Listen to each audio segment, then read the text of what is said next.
अरे शिवकांति, कहाँ जा रही है बेटा? अब तो घूमना बंद कर दे। परसों तेरी शादी है। जाने दो ना माँ। कल से मेरा घर से निकलना बंद हो जाएगा। आज आखिरी बार जाने दो, प्लीज।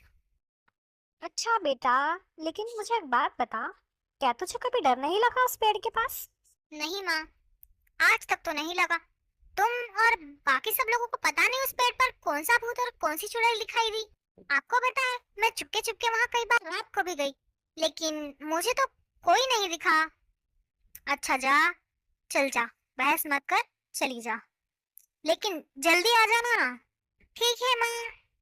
इतना कहते ही शिवकांति चली गई। तभी स्नेहा के पास उसकी छोटी बहन आई, जो कि शिवकांति की शादी में आई थी। उसने स्नेहा से पूछा। जीजी, ये बरगद के पेड़ का क्या माजरा है? मुझे तो कुछ समझ नहीं आया। अरे मंजरी, स्नेहा के पैदा होने से पहले की बात है। इसी गांव की एक औरत उस बरगद के पेड़ पर फांसी लगाकर झूल गई थी। वो बांझ थी। पूरे गांव वाले उसे ताना मारते थे। उसकी सास ने भी उठते बैठते उसका जीना हराम कर रखा था। उसका पति उससे बहुत प्यार करता था, इसलिए माँ के कहने पर भी उसने दूसरी शादी कभी नहीं की। और जब उसकी पत्नी ने फांसी लगाई, तो दूसरी रात उसने भी उसी पेड़ पर फांसी लगाकर झूल गया। लोग कहते हैं कि दोनों अभी भी रात को उस पेड़ पर लटके हुए दिखते हैं, लोगों को डराते हैं। लेकिन हमारी स्नेहा बचपन से उस पेड़ से मिलने रोज जाती है। उससे कुछ भी नहीं हुआ। न जाने उसे कौन सा लगाव है उस पेड़ से। अरे जीजी, ये तो बहुत अजीब बात बताई है आपने। लेकिन स्नेहा को तुम लोगों ने कभी रोका क्यों नहीं वहां जाने से? हाँ, पहले रोकती थी, लेकिन जब देखा कि बच्ची को कोई नुकसान ही नहीं हो रहा है तो फिर जाने दिया। दोनों बहनें ऐसे ही बातें करती रही।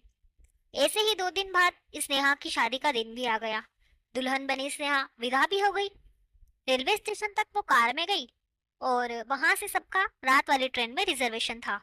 स्टेशन पहुंचने के बाद सभी लोग ट्रेन के आने का इंतजार कर रहे थे। थोड़ी देर इंतजार करने के बाद ट्रेन भी आ गई। सभी लोग अपना अपना सामान लेकर ट्रेन में चढ़ गए।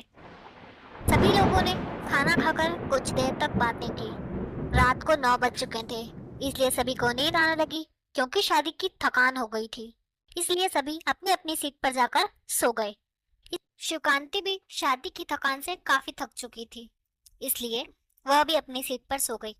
लेकिन शोभित शिवकांति को उसके सामने वाली सीट पर लेटे लेटे देख रहा था। तभी अचानक अचानक शोभित की चादर उसके ऊपर से उतरकर नीचे आ गई। शोभित को लगा शायद हवा से ये सब हुआ होगा, इसलिए उसने अपनी चादर उठाई और फिर से सो गया, और लेटे लेटे अपनी पत्नी शिवकांति को देखने लगा।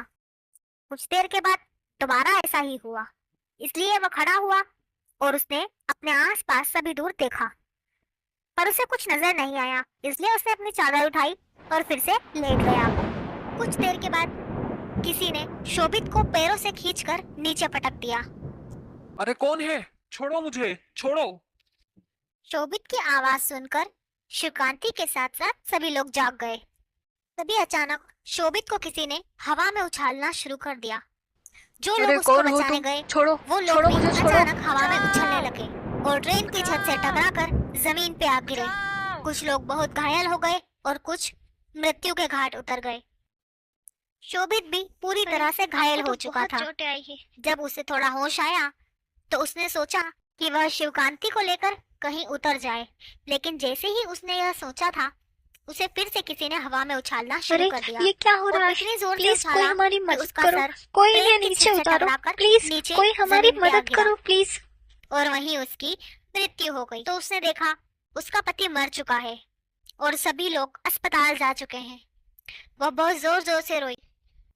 शिवकांति को कुछ समझ नहीं आ रहा था कि आखिर कौन है जो ये सब कर रहा था।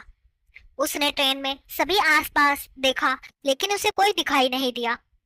पूरी घटना शिवकांति की आंखों देखी थी, इसलिए जब तफ्तीश हुई तो उसने पुलिस को पूरा वाकया कह सुनाया। विधवा होकर पुनः शिवकांति अपने मायके लौट आई और उस बरगद के पेड़ के पास ही बैठी रहती थी।